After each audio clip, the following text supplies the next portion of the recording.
ایک دفعہ مجھے یاد ہے کوئی مجھے مشورہ دے رہا تھا, کوئی ایسے بےحتیاطی والا مشورہ دے رہا تھا.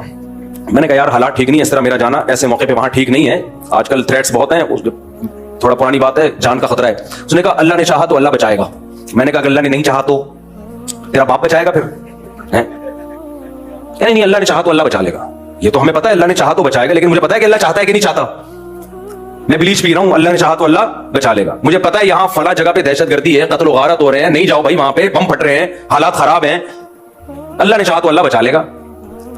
تو ٹھیک ہے, بہت سے لوگوں کو اللہ نے بچایا بھی ہے. اب کراچی کے جو حالات خراب چل رہے تھے, جگہ جگہ بم دھماکے ہو رہے تھے, بنارس لوگ جاتے تھے نا, وصیت کر کے جاتے تھے کہ میں بنارس جا رہا ہوں. بنارس والا ادھر آتا تھا, وصیت کر کے آتا تھا میں انڈا موڑ آ رہا ہوں. ایسی جنگ چل رہی تھی, لوگوں نے کہا ویزے لے کے جاؤ بھائی. تو کراچی کے حالات دیکھے نا, تو اس میں کہا جاتا تھا بھائی گھر سے باہر مت نکلو, نہیں جی اللہ بچائے گا. اللہ نے چاہا تو اللہ بچائے گا, یقیناً اللہ نے چاہا تو بچائے گا, لیکن اللہ چاہے گا کہ نہیں چاہ رہا ہے یہ ہمیں معلوم نہیں ہے. تو چاہتا ہے کہ اللہ چاہے کہ میں بچوں, لیکن اللہ بھی چاہتا ہے کہ تو جو چاہتا ہے وہ ہو. تو اس لیے معجزوں اور کرامتوں پر فیصلے نہیں کر سکتے آپ. اس کی ایک اور مثال, جب ایک شرعی حکم لوگوں کو بیان کیا جاتا ہے کہ بغاوت کے لیے یا جہاد کے لیے ضروری ہے کہ آپ کے پاس پراپر تیاری ہو, دشمن سے لڑنے کی طاقت ہو. اس طاقت کے بغیر آپ کو نہ جنگ کرنے کی اجازت ہے, نہ مسلح بغاوت کی اجازت ہے.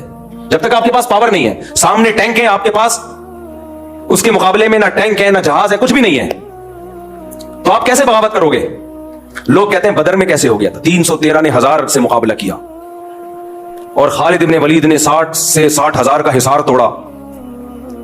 بھائی بدر میں 313 کا جو 1000 سے مقابلہ تھا وہ نبی کے ارادے سے نہیں تھا, وہ تو کسی اور ارادے سے نکلے تھے. تو مشرکین نے اچانک 1000 کا لشکر لے کے آ گئے, تو وہ تو اس کے علاوہ کوئی راستہ ہی نہیں تھا. تبھی پھر مدد اللہ کی طرف سے نازل ہوئی ہے. تو وہ معجزہ تھا کہ 313,000 پہ غالب آ گئے. نبی خود 313 کو لے کے مکہ پہ چڑھائی کے لیے کبھی بھی نہیں نکلے.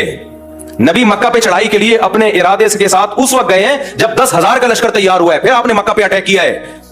سمجھ میں آ رہی ہے بات کہ نہیں آ رہی ہے؟ دیکھو 13 سال مکہ میں آپ نے جہاد نہیں کیا. کچھ لوگ کہتے ہیں ایمان نہیں بنا تھا. نا نا نا نا, اس وقت کا جو ایمان تھا وہ بعد میں اس لیول کا ایمان تو کبھی بن ہی نہیں سکتا, کیونکہ قرآن کہہ رہے جو ہجرت سے پہلے ایمان لے آئے نا ان کا ایمان سب سے تگڑا ہے.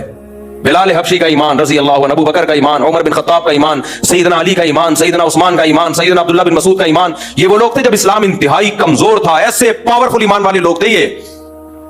اس وقت منافق کا تصور ہی نہیں تھا, لیکن آپ نے جہاد کیا اس 13 سال میں. بولو صبر صبر صبر, صبر کی تلقین.